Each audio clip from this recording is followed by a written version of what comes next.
The United States is running concentration camps on our southern border. Say what? And we have got to this moment with this momentum because of the work that each of you have. Today, the major Wall Street banks are larger than ever.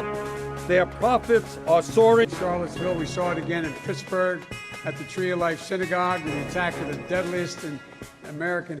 Welcome to Roundtable Decision. I am your host, Wyatt Briganoff, and for today's video, I'm going to cover the night 2 of the Democratic debates.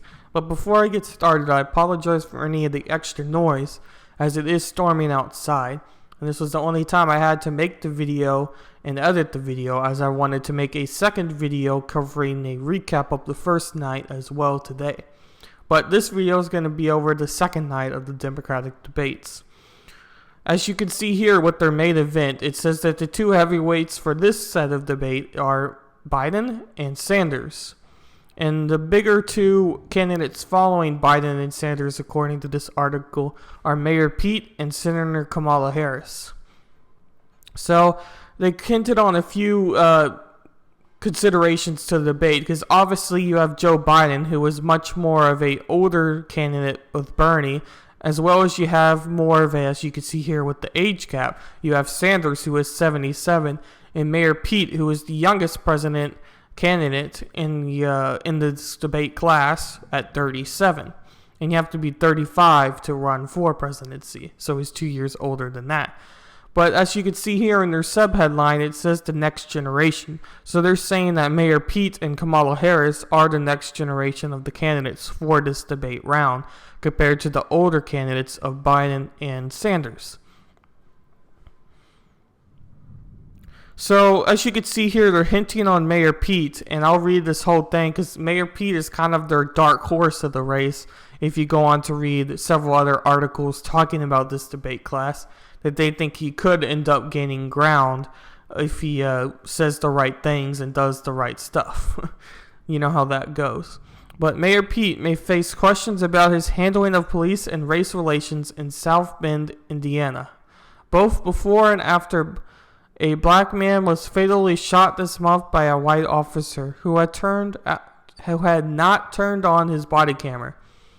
Mayor Pete soared to the top tier of candidates mostly from support from white voters and donors, but has playing his needs to earn more backing from black voters and other minority groups. So his focus is gaining from black voters and minority groups. And obviously, if you watch last night's debate, and I won't spend too much time on it because it's not the focus of this video, but pandering towards minority groups, as Booker did from last night, Cory Booker, can come off across as being very annoying to most viewers and very pandering to the crowds of people. So it's almost a sympathy type of thing to use, and it could lose you respect for doing it. But if he's able to gain these votes of the black voters and other minority groups, being LGBTQ, blacks, Asians, all the minority groups you can think of, he might be able to win from the Democratic side of things.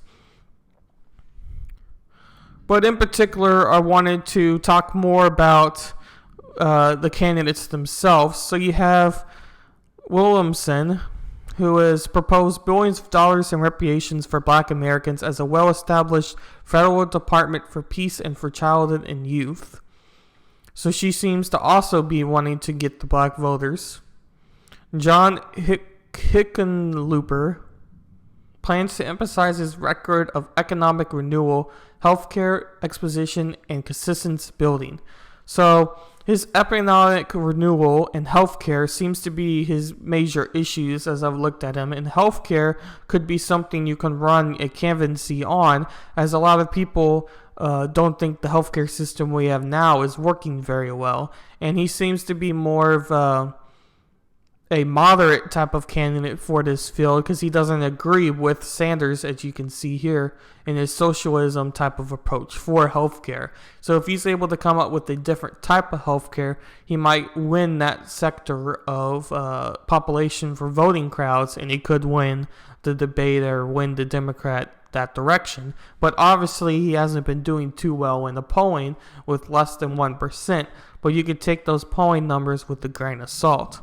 Andrew Yang is probably the one I'm going to be the most interested in watching for this round besides the big ones, and to see if he's able to gain a voice in this crowd, as he's very much a business type of candidate, and he was running as a first Asian president, as you could see here, or could be the first Asian president, and he's much more of a moderate, economic-minded candidate, as he says, has centered his campaign on a universal basic income plan that would give every American adult $12,000 a year.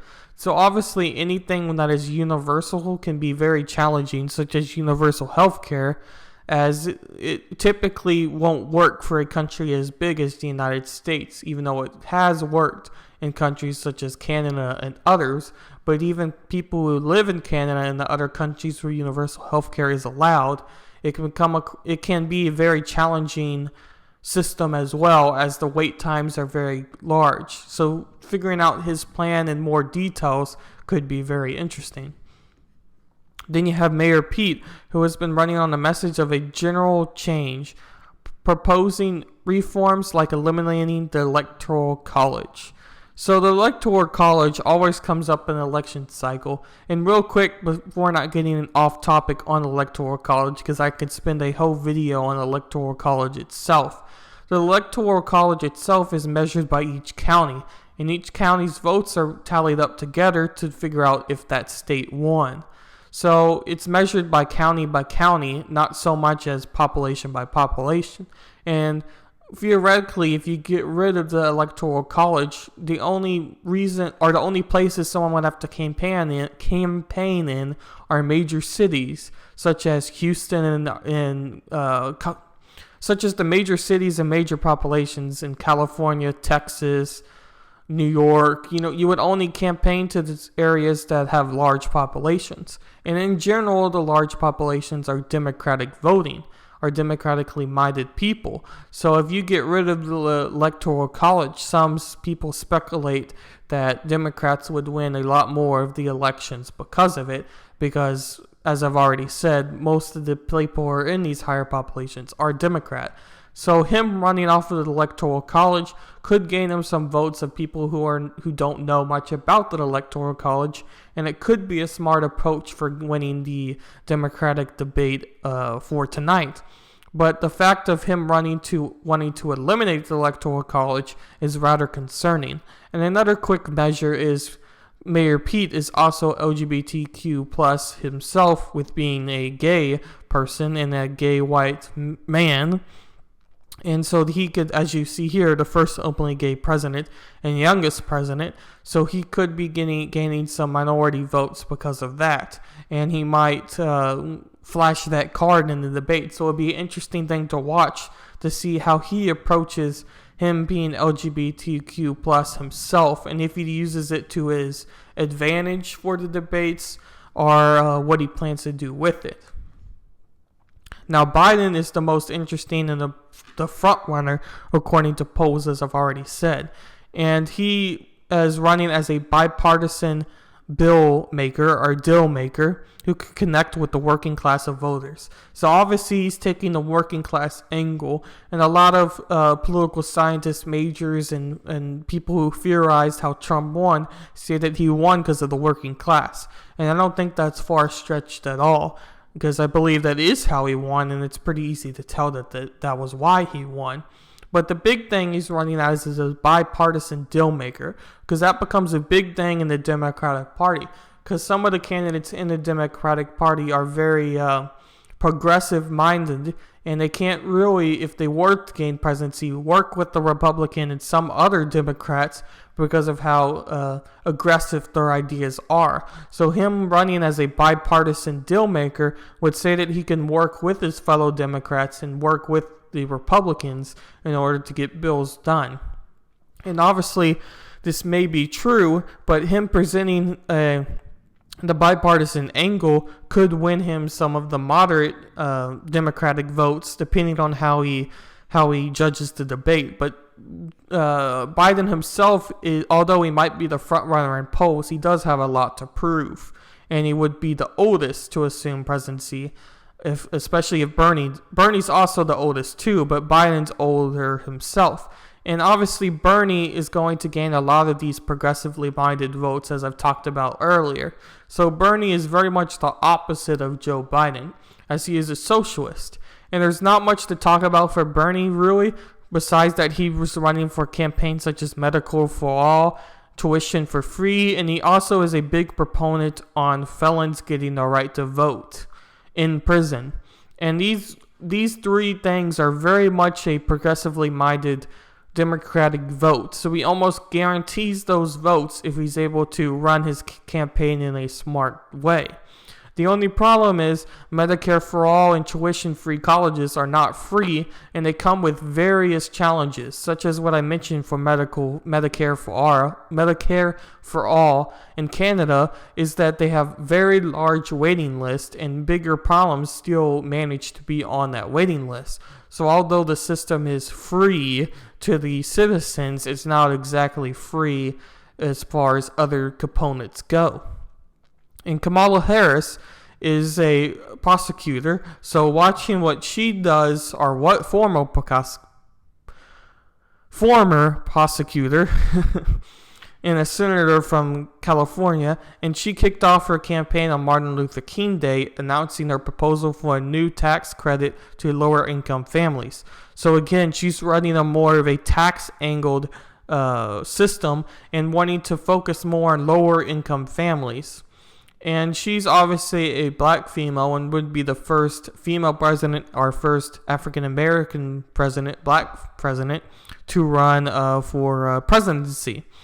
And she obviously has the chance to prove herself in the debate as far as her tough questioning for what she's been famous for, or supposedly famous for, as the article hints at, in her former prosecution and attorney general working could influence how she does in the debate. So I think she could be very strong in the debate ground, but I'm not sure how far she will get in the overall race. And it'll be interesting to see what point she runs on, as she has talked some about her points, but they're not as obvious as other candidates. Then you have Kristen Gillibrand, who has a more centered campaign on feminist message. So she's very much strong on woman voices and woman laws, and women should control their bodies. So she's going to be very she's going to be very anti-pro-life and very much pro-choice. And she's going to have everything with being pro-choice this, pro-choice that. And she's obviously been that herself. And I honestly don't see her going too far, so I'm not going to spend too much time on her. But she's been a major component on women's rights as a whole.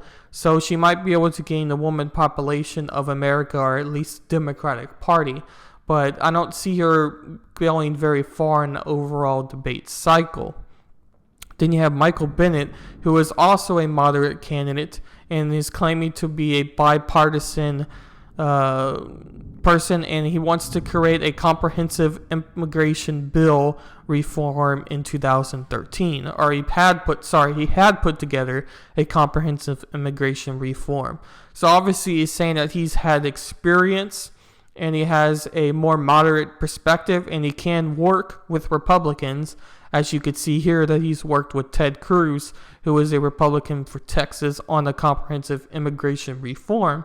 So if he runs as an immigration and a more moderate, middle ground Democratic candidate, he could gain voters from both sides and could come across as being more evenly minded in the debate cycle with a Bernie Sanders, who is very much a progressively minded candidate. So he could gain some major ground if he goes that direction. Then lastly, you have Eric Swalwell, a member of the House Judiciary and Intelligence Committees. He has appeared frequently on cable news to comment on the impeachment and Russian investigations. So I don't know too much about him, and obviously he has 0% on the national polling, which is rather surprising. And he has proposed a gun buyback plan that includes mandatory buybacks on military-style weapons.